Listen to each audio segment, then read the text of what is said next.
Assalamualaikum warahmatullahi wabarakatuh. Selamat siang. Perkenalkan, saya Diah Rahmawati, mahasiswa bidang profesi di Universitas Bangli Pratili Indonesia.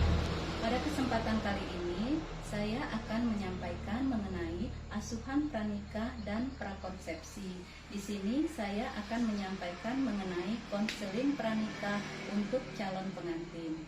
Sebelumnya saya ucapkan terima kasih banyak kepada dosen pembimbing saya, yaitu Ibu Oktavierona Emkes dan Ibu Anita STR Emkes. Saya ucapkan banyak terima kasih yang telah membimbing saya fase 2 ini, yaitu mengenai asuhan kebidanan pranikah dan prakonsepsi. Mudah-mudahan video kali ini bisa bermanfaat bagi kita semua. Wassalamualaikum warahmatullahi wabarakatuh.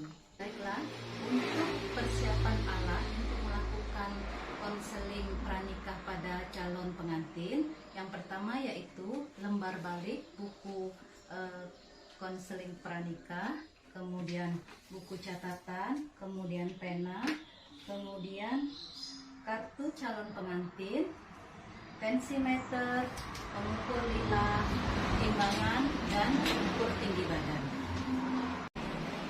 Assalamualaikum. Waalaikumsalam. Masuk adek. Silakan duduk, Ayo. Kira-kira apa nih yang bisa Ibu bantu? Ini Bu, kami 2 bulan ke depan karena mau menikah. Nah ini kita mau konsultasi ke Ibu. Nah, persiapan pranikah itu apa aja? Iya. Jadi ini calon pengantinnya ya. Kalau nggak salah adik ini anaknya Ibu Ani ya? Iya. Oh iya. Ya, jadi adik-adik ya, sebelum menikah banyak yang harus kita persiapkan. Jadi bukan hanya surat menyurat saja. Jadi nanti Ibu akan menjelaskan mengenai apa saja yang perlu disiapkan sebelum proses pernikahan. Nah, nama adik siapa ya? Ibu catat dulu. Ini nanti sekalian Ibu kasih kartu untuk calon pengantin. Iya. Namanya Yuli ya? Iya. Yuli. Umurnya? 25. 25. Ini calonnya siapa nih calonnya? Siapa? Adik siapa? Roy, Adik Roy. Umurnya berapa Adik Roy? 27. 27. Oke. Alamatnya tinggal di mana?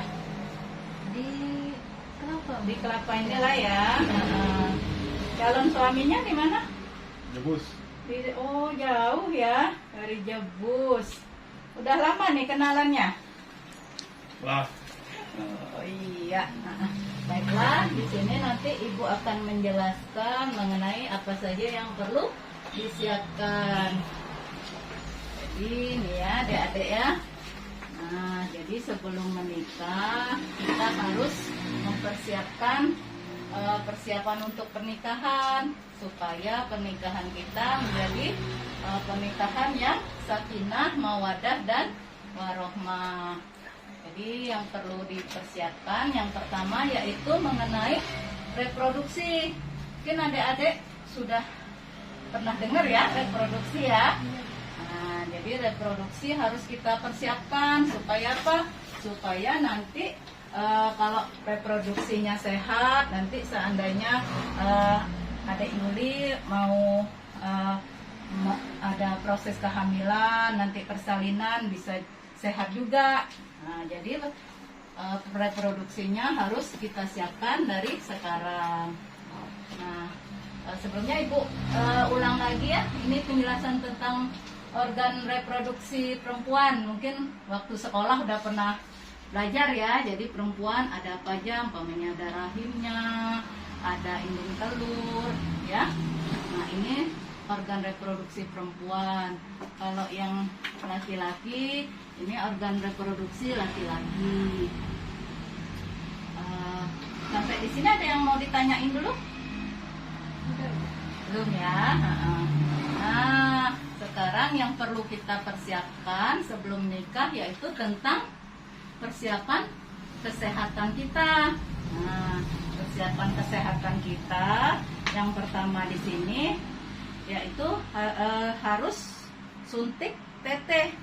Sebelumnya Ibu mau tanya dulu, Adik Yuli waktu bayinya mungkin posyandunya ikut ya, posyandu, SD-nya, suntik tetenya udah lengkap mungkin ya.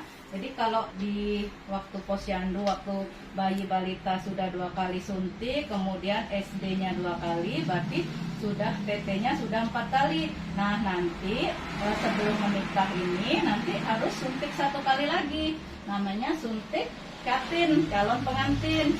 Nah, suntik tete ini fungsinya untuk biar tidak terjadi penyakit tetanus, untuk mencegah penyakit tetanus ya. Nah, nanti suntik tetenya bisa dilakukan di puskesmas. Kalau di puskesmas nanti jadwalnya dari Selasa atau hari Kamis. Nanti Adik Yuli sama pasangannya harus ke puskesmas ya. Selain untuk suntik PT harus juga melakukan pemeriksaan laboratorium.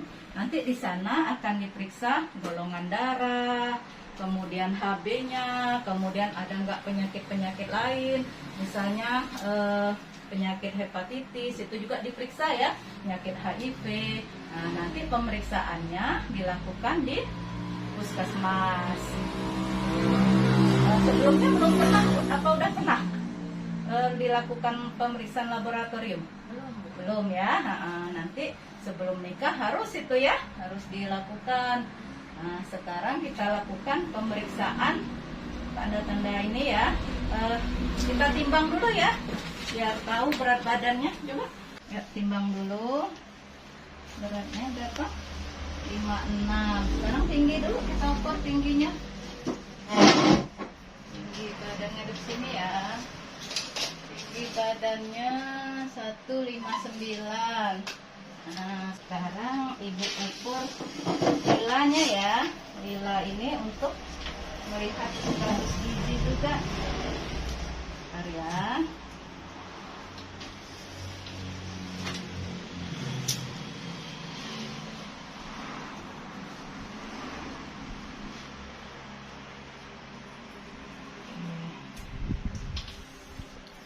Lilanya 26.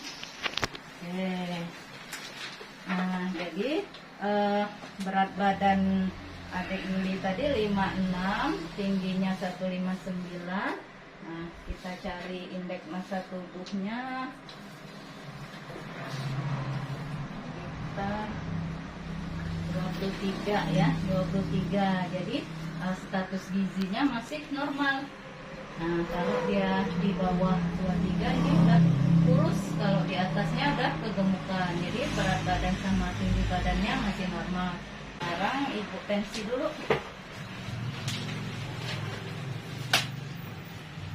Kalau selama ini nggak ada keluhan ya. Kalau menstruasinya gimana? Lancar? Lancar tiap bulan ya. Tiap bulan datang, nggak ada nyeri perut atau gimana? Nggak ada ya. Tekanan darahnya normal juga.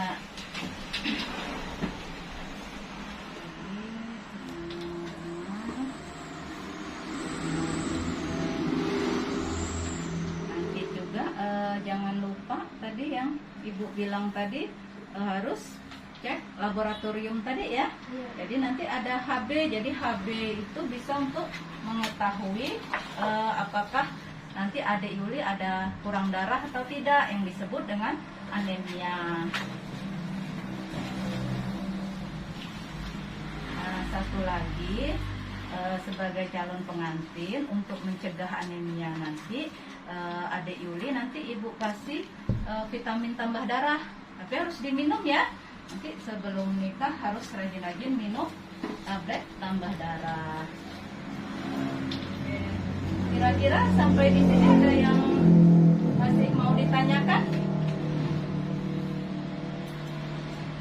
Sudah jelas?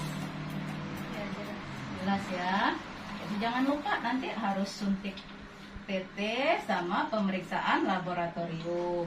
Nah, yang terakhir juga di sini jangan lupa untuk menjaga kesehatan organ reproduksinya ya. Jadi misalnya harus sering berganti pakaian, kemudian kalau lagi menstruasi harus minimal 4 jam sekali ganti pembalut ya. Atau apabila ada keluhan, misalnya ada keputihan yang berbau, gatel, harus konsultasi ke petugas kesehatan. Nanti habis dari sini adik-adik bisa langsung nanti hari Selasa atau hari Kamis ke puskesmas untuk pemeriksaan laboratorium dan melakukan suntikan jatinnya ya. Jadi itu saja. Ada yang mau ditanyakan lagi? Ada ya. Oke, kalau nggak ada, mudah-mudahan penjelasan dari Ibu mengenai persiapan sebelum pranikahnya sudah bisa dimengerti dan sudah jelas ya.